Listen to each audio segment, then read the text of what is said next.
Hi viewers, welcome to నా autograph.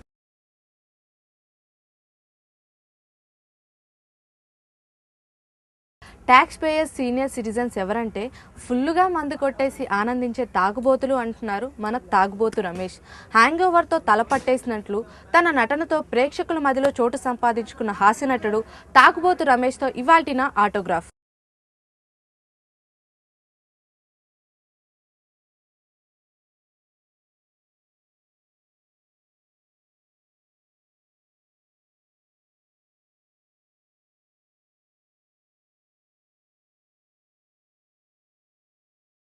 Ramesh గారు, మాకు ఆటోగ్రాఫ్ ఇస్తారా?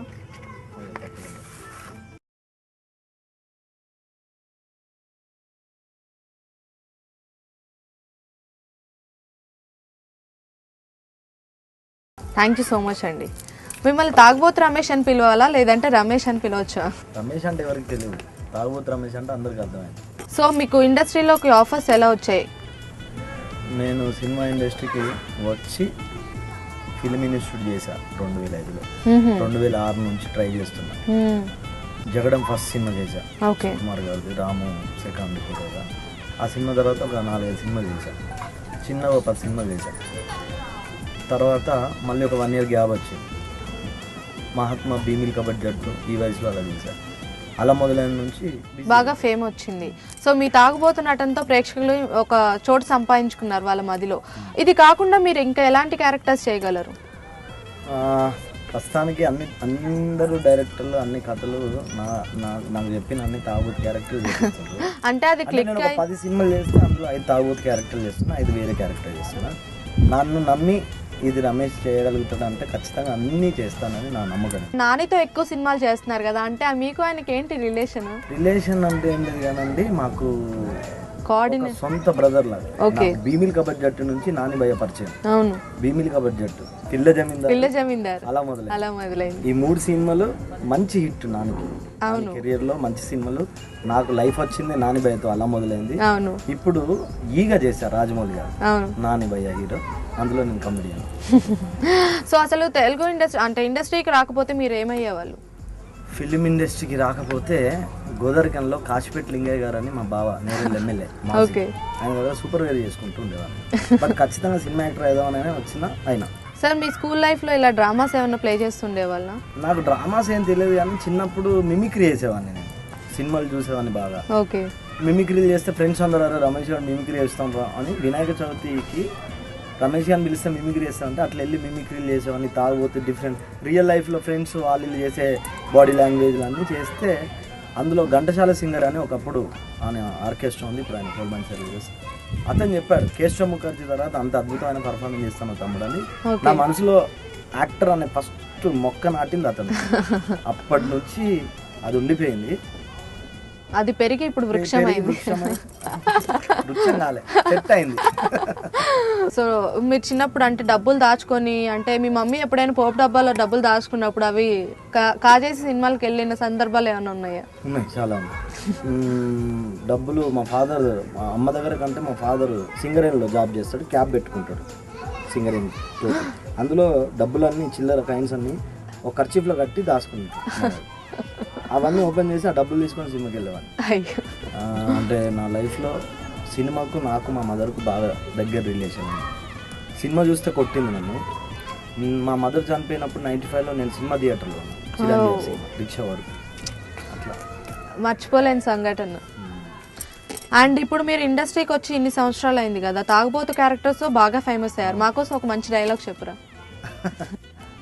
అందరికీ తెలుసు, చాలా మందికి. అలా మొదలైంది. 1 మినిట్ అన్నీ నేనే అడగాలా, మీరు అడగారా? క్వశ్చన్ నెంబర్ 1, ఇతను మీరు పెళ్ళి పిలిచారా? క్వశ్చన్ నెంబర్ 2, ఇతను పెళ్లి కూతురు ఆయన ఏమైనా పెద్ద మనిషి, అన్నీ నేను అడుగుతాను, నువ్వు అడగారా?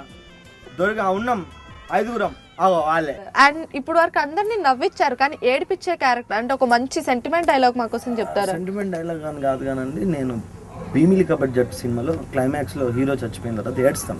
ఒక డైలాగ్ ఉండదు. బ్యాచ్లో నేను ఏడవడం వల్ల అందరు ఏడ్చారు. అంటే నేను అంత రియల్గా చేశాను, నా పర్సనల్ ఫీలింగ్. నాకు చాలామంది చెప్పారు, నానిభయ్య కూడా అన్నారు. అలా ఉంటుంది. అంటే నా ఫ్రెండ్ శ్రీకాంత్ అని చనిపోయాడు, అతను దృష్టిలో పెట్టుకొని చేసే ఆ సీన్. ఓకే.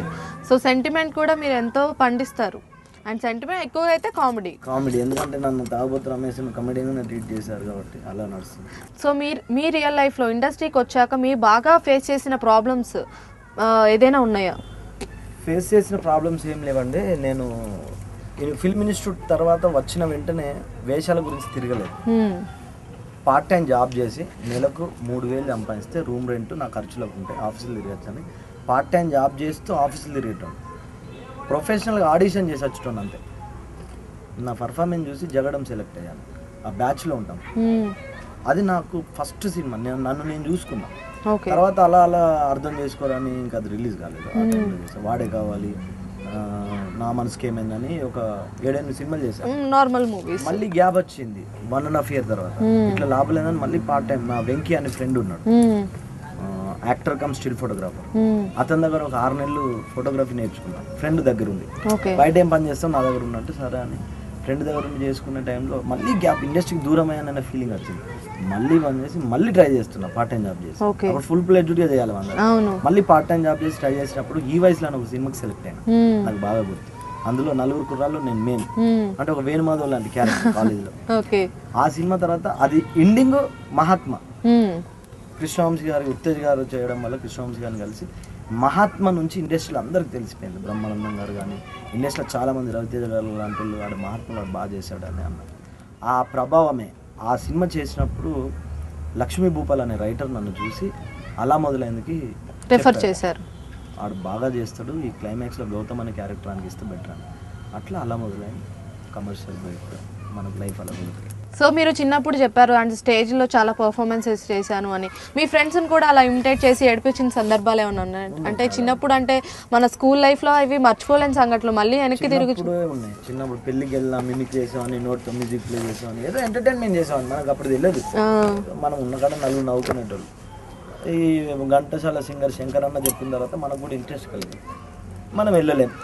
ఆయన మా ఫాదర్ మదర్ చనిపోయిన తర్వాత మా సిస్టర్ మ్యారేజ్ చేసి ఇప్పుడు బాధ్యతలు అయిపోయినాయి. ఇప్పుడు సినిమా ఇండస్ట్రీ నేనా అని వచ్చిన తర్వాత తెలిసింది అంత లేదు ఇక్కడ. 5 సంవత్సరాలు పట్టింది. సో సెటిల్ అవ్వడానికి, సక్సెస్ అవ్వడానికి కాదు, సక్సెస్ అవ్వడానికి, నాకు పేరు అవ్వడానికి 5 years పట్టింది. సో మీరు ఫస్ట్ కెమెరా ఫేస్ చేసినప్పుడు ఎలా ఫీల్ అయ్యారు? చాలా గ్రేట్ గా గర్వంగా ఫీల్ అయ్యాను. ఏడ్చారు. సో నాకు ఇంత మంచి ఆపర్చునిటీ వచ్చింది అని ఇదితో ఏడ్చారా లేదంటే? అంటే గ్రేట్ గా ఫీల్ అయ్యాను. ఓకే, నేను వచ్చినందుకు నేను సెలెక్ట్ అయ్యాను ఆడిషన్ లో. రత్నవేల్ గారు కెమెరామెన్, ఆయన అప్పటికే మంచి ఇండియాలో టాప్ 10 టెక్నీషియన్ లో అతను ఒకడు జగడానికి. అట్లా ఇప్పుడు మొన్న రీసెంట్ గా నితిన్ భయ్యతో ఒక సాంగ్ పాడా ఇష్కులో. ఓకే, సాంగ్స్ కూడా పాడుతున్నారు. ఆ సాంగ్ బంధం రమేష్ అవసరం ఉండి ఆ సాంగ్ పాడారు, బాగా వర్కౌట్ అయింది, యూట్యూబ్ లో పెట్టారు. జనవరిలో నాకు ఈ 2012లో టీసీ శ్రీరామ్ గారితో వర్క్ చేసా సాంగ్. ఇప్పటికీ మర్చిపోలేని రోజు. ఇప్పుడు చేస్తున్న ప్రాజెక్ట్స్ ఏంటి సార్? చేస్తున్న ప్రాజెక్టులు పెద్ద సినిమాలు అంటే ఒకటి రచ్చ అండి, రామ్ చరణ్ గారు ఫ్రెండ్, రాజమౌళి గారు ఈగ చేశారు. తర్వాత రొటీన్ లవ్ స్టోరీ అనే సినిమాలో నేను రొటీన్ గా చేయలే, తాగుబోతు కాకుండా చేశాను. ఇప్పుడు వరుణ్ సందేశ్ గారి ఒక సినిమా చేస్తున్నా. ఇప్పుడు ప్రజెంట్ ఆ సినిమాలో మెయిన్ లీడ్, అంటే హీరోతో 4 ఫ్రెండ్స్ ఉంటారు, అందులో మెయిన్ రోల్ లీడ్ లాంటి క్యారెక్టర్, తాగుబోతు కాదు. ఇప్పుడు మాక్సిమం మంచి క్యారెక్టర్లు అనుకుంటున్నారు, చేస్తున్నారు. చూడాలి 2012 ఎలా ఉంటుందో. మీ కెరియర్ని ఎలా ప్లాన్ చేసుకోవాలనుకుంటున్నారు ఇప్పుడు ఫ్యూచర్లో? అంటే మీరు ఇప్పుడు కమెడియన్గా చేస్తున్నారు కదా, కమెడియన్ కాకుండా ఇంకా ఒక డైరెక్టర్ కావచ్చు, ఒక హీరో కావచ్చు, ఇలాంటి క్యారెక్టర్స్ ఏమైనా చేయాలి అండ్ ఎలాంటి, అంటే కమెడియన్కి కాకుండా వేరే డిపార్ట్మెంట్స్లో వర్క్ చేయాలనుకుంటున్నారా? డిపార్ట్మెంట్స్ నాకు అంత నాలెడ్జ్, మనకు అంత నాలెడ్జ్ లేదు. కానీ యాక్టింగ్ పర్పస్ వచ్చేసరికి నెగిటివ్ క్యారెక్టర్స్ చేయాలని ఉంటుంది. విలన్ క్యారెక్టర్ అంటే ఇప్పుడు మామూలుగా విలన్ అంటే మెయిన్ విలన్ అని కాదు, కమెడియన్ విలన్ కొంచెం నెగిటివ్ షేడ్స్ ఉండేవాడు, బాడీ లాంగ్వేజ్ వేరేలా ఉంటుంది, చూసే విధానం కానీ ఆడు మాట్లాడే తీరు కానీ. ఇప్పుడు ఇదంత అవసరమా ఇంటర్వ్యూ? ఎందుకు చెప్పు, అప్పుడు కాదమ్మా, ఇది పద్ధతి కాదు, కొంచెమైనా ఆలోచించాలి బిజీ టైంలో. ఆ సంబంధం లేదు, బట్ ఆ బిహేవియర్ నెగిటివ్ కదా, నెగిటివ్ థాట్స్లో ఉంటుంది, అలా కొంచెం డిఫరెంట్ ఉంటుంది. అలాంటి రియల్ లైఫ్ లో ఎక్కువ అబ్జర్వేషన్ స్కోప్ కూడా ఉంటుంది. మంచిగా ఏం అబ్జర్వేషన్ చేస్తాడు, మంచిగా ఉంటాడు, భయ్య బాగున్నారా అంటాడు. అందులో షేడ్ అంటూ ఏముండదు. నెగిటివ్ అనుకో, ఆడు సందర్భోచితంగా మాట్లాడతాడు.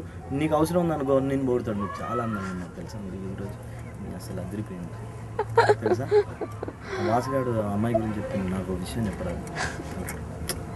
దానికి ఆ టైంలో ఏదో ఒకటి చేసి జిమ్మెక్ చేయాలి. అలాంటి వానికి 2-3 ఊసర వెళ్ళాగా ఎగ్జాంపుల్ చెప్పాలి, కలర్స్ మార్చ్ లాగా నెగిటివ్ షేడ్స్లో వేరియేషన్స్ ఎక్కువ ఉంటాయి. అలాంటివి పడితే రమేష్ గారు బాగా చేస్తాడు అనుకోవాలి. అలాంటి పడలేదు, మనకి చూడాలి.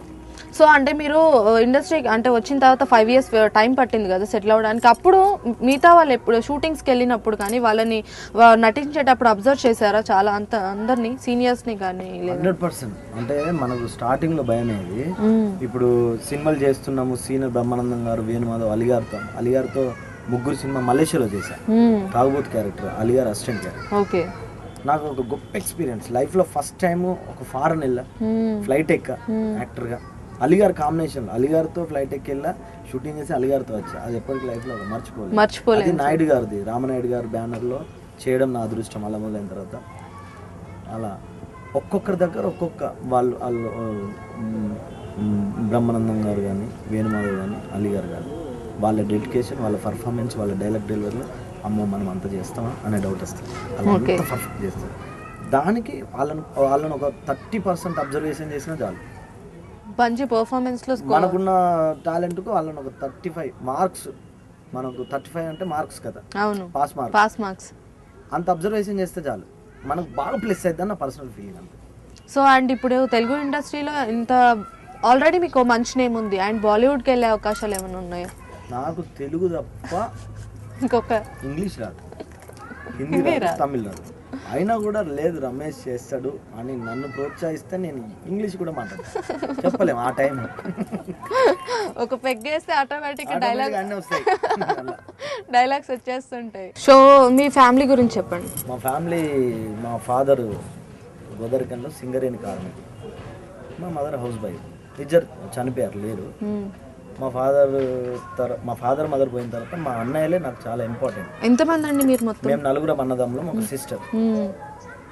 మా 2 అన్నలు, ఒక అన్న తల్లిలా చూసుకుంటే, ఒక అన్న ఫాదర్లా చూసుకుంటారు. బాధ్యత కెరియర్లో సెట్ చేయాలని 2వ అన్న, పెద్ద వదిన. మా మదర్ చనిపోయిన తర్వాత మమ్మల్ని బాగా చూసుకుంటారు. ఫ్యామిలీకి నేను చాలా ఇంపార్టెంట్ ఇస్తాను.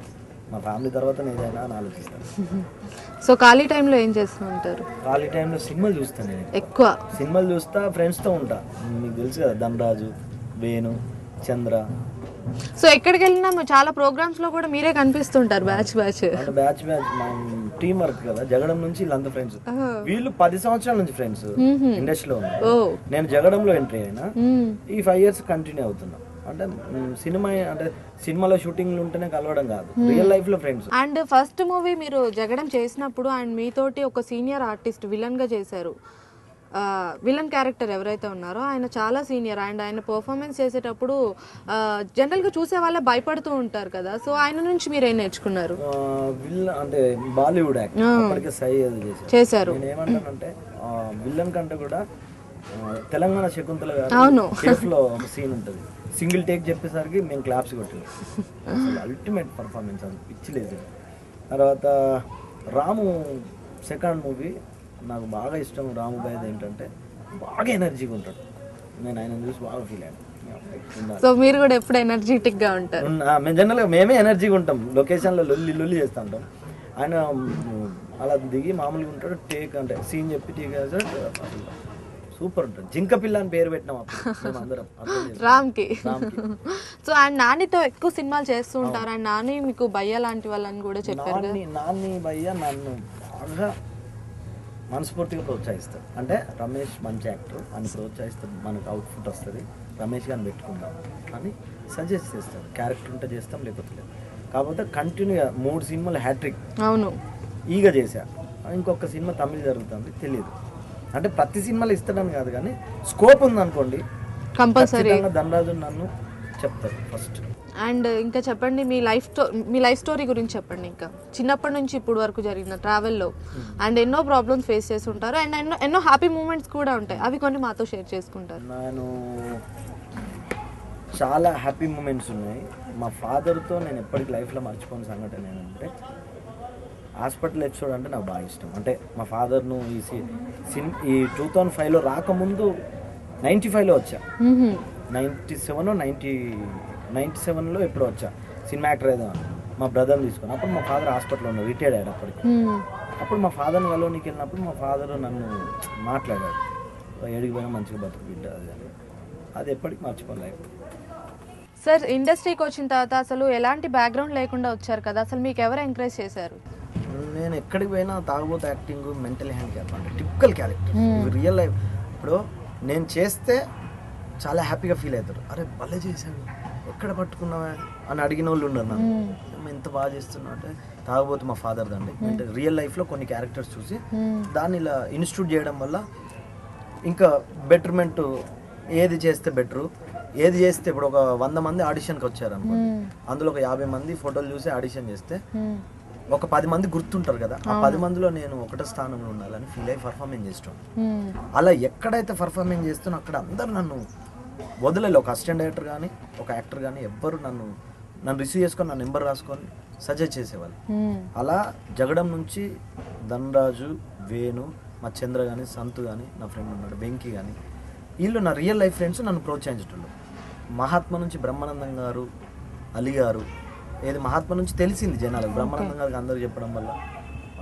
ఆ మధ్య ఒకటి స్మూక్ టీవీ వేణు చేశాడు, ఆ షో అప్పుడు నేను వెళ్ళేటోండి రిహార్సల్స్కి.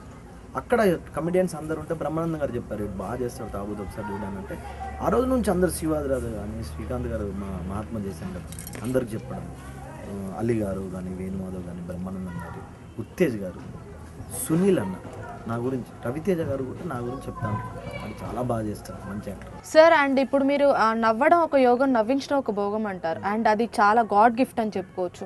అండ్ అసలు ఫస్ట్ మీరు చిన్నప్పటి నుంచి చాలా మీ ఫ్రెండ్స్ స్టేజ్ పర్ఫార్మెన్స్లు కావచ్చు అలా చేసినప్పుడు, అందరూ నవ్వించినప్పుడు అప్పుడు మీరు ఎలా ఫీల్ అయ్యారు? ఫస్ట్ స్టేజ్ పర్ఫార్మెన్స్ ఎక్కడ చేశారు? అండ్ మా లైన్లో మా గల్లీలో మిమిక్రీ చేస్తాడు జగదొడ్డి అతలో సుందర్లో అమరీష్ పూరి క్యారెక్టర్ ఏదో నా ఫ్రెండ్స్ సార్ చేసి బాగా చేస్తానని వినాయక చవితి రోజు చెప్తే అందరూ క్లాప్స్ కొట్టి నవ్వారు. మనం కళాకారులం అన్న చిన్న ఫీలింగ్. అలా స్టేజ్ల మీద చేయడం. నేను ఎక్కువ ఫీల్ అయింది ఏంటంటే తాగుబోతు యాక్టింగ్ మా మదర్ దగ్గర చేసేవాడిని, మా ఫాదర్ లాగా. ఓకే, మా ఫాదర్లా ఎంట్రీ ఆ రూమ్ నుంచి మా ఫాదర్లో ఎంట్రీ అయ్యి రాజే బేటో ఇవి చేసేసరికి తను ఆనందంగా ఫీల్ అయ్యేది. అట్లా నాకు మా మదరే గురువు, మా మదర్ దగ్గర ఎక్కువ పర్ఫార్మెన్స్ చేశాను నాకు తెలియకుండా అలా జరిగిపోయింది. అండ్ గోదావరి కనితో మీరు పుట్టిన ప్లేస్కి అండ్ ఇప్పటికి మీకున్న సంబంధం చెప్పండి. సంబంధం అంటే గోదావరి ఎప్పటికైనా గోదావరి కానీ మర్చిపోను. కోల్ మైన్స్ ఏరియా, మా సిస్టర్ని అక్కడనే ఇచ్చాము. అట్లా ఫ్యూచర్లో అక్కడ సెటిల్ అవ్వబోతున్నారా? అక్కడ సెటిల్ అవ్వడము ఏంటో తెలియదు కానీ ప్రస్తుతానికి అయితే అక్కడ జరుగుతుంది. మా చెల్లి ఒక్కతే ఉంది, అప్పుడప్పుడు మా చెల్లిని చూడడానికి వెళ్తాను. సో ఇంకా ఇప్పుడు వరకు కొంతమంది హీరోస్తో నటించేశారు ఆల్రెడీ, ఒక స్టేజ్లో ఉన్న ఆర్టిస్టులు, ఇంకెవరితో అయినా నటించాలని అనుకుంటున్నారా? అందరితో నటించాలని నా కోరిక.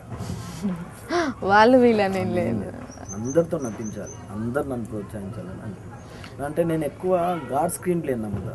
భగవంతుడు ఏది రాసి పెడితే అది జరుగుతుంది, దాన్ని ఎవ్వరూ మార్చలేదు. ఇప్పుడు నేను అద్భుతంగా చేస్తుంటే తాగుబోతా అంటే ఏం లేదు, మా ఫాదర్ని ఎక్కువ చూడడం వల్ల తాగుబోతుని పట్టుకోగలిగా అంతే. తాగుబోతు కాకుండా వేరే క్యారెక్టర్లు చేస్తే అప్పుడు నాకు ఇంకా నేను సాటిస్ఫై ఫీల్ అవుతారు. అండ్ ఇప్పుడు అంటే మెథలాజికల్ క్యారెక్టర్స్ రాముడు కావచ్చు, ఇలాంటి రామాయణం లాంటి స్టోరీ తీస్తే మీరు ఎలాంటి క్యారెక్టర్ చేయాలనుకుంటారు? డైరెక్టర్లకు తెలుసు, అంటే మీకేది సూట్ అవుతుంది అనుకుంటున్నారు? నేను ఇది సూట్ అవుతుందని మనం జడ్జిమెంట్ చేయడం కంటే వాళ్ళు నాకు ఏది ఇస్తే దాన్ని ఎంత బాగా చేసామన్నది ఇంపార్టెంట్. ఇప్పుడు మీకు ఏ బాగా అంటే తాగుబోతు మెంటల్ ఏమైనా రియల్ లైఫ్లో చేస్తా, అలా కాదని ఏదో పౌరాణికం పెద్ద హాఫ్ పేజ్ డైలాగ్ ఉంటే దాన్ని బట్టి దాన్ని ప్రిపేర్ అయ్యి ఆ మూడ్లో చెప్పడమే యాక్ట్.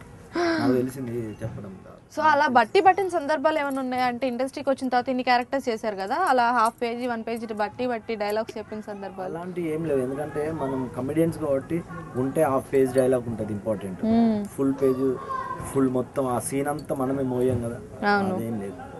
ఒక 2-3 టైమ్స్ చూసుకొని 4 సార్లు అనుకొని పక్కా ప్లాన్ చేసి ఓకే పీక్ వెళ్ళిపోవడం. ఓకే. సో అండ్ ఈ 2012లోనే కాదండి, ఇంకా ఫ్యూచర్లో కూడా మీరు ఎన్నో మంచి ప్రాజెక్ట్స్ చేసి అండ్ ఒక సక్సెస్ఫుల్ కమెడియన్గానే కాదు, ఒక సక్సెస్ఫుల్ విలన్గా కూడా, అండ్ మీరు విలన్ విలన్ కాదు, డిఫరెంట్ కామెడీ కాకుండా నెగటివ్ కొంచెం అన్ని రోల్స్, ఎలాంటి రోల్స్ మీరు చేయాలనుకున్నారు అలాంటి రోల్స్ చేసి మాకు ఇలాంటి ఎన్నో అనుభూతులు మాకు పంచాలని కోరుకుంటూ, and thank you so much ఇవాళ మా ఆటోగ్రాఫ్లో మీ ఫీలింగ్స్ని షేర్ చేసుకున్నందుకు. అండ్ మా ఆడియన్స్ కోసం ఏదైనా స్పెషల్గా ఒక మెసేజ్ చెప్పండి. మెసేజ్ ఏం లేదండి, ఎన్జిఆర్ టీవీ ఛానల్స్కు, ఎన్జిఆర్ చూస్తున్న టీవీ ప్రేక్షకులందరికీ నా మనస్ఫూర్తిగా కృతజ్ఞతలు తెలియజేసుకుంటాను. సో ఫ్రెండ్స్, చూసారు కదండి తాగుబోతు రమేష్తో నా ఆటోగ్రాఫ్. మరొక ఎపిసోడ్లో మరొకరి ఆటోగ్రాఫ్తో మళ్ళీ కలుద్దాం. Until then keep watching NGR. This is Jahnavi signing of.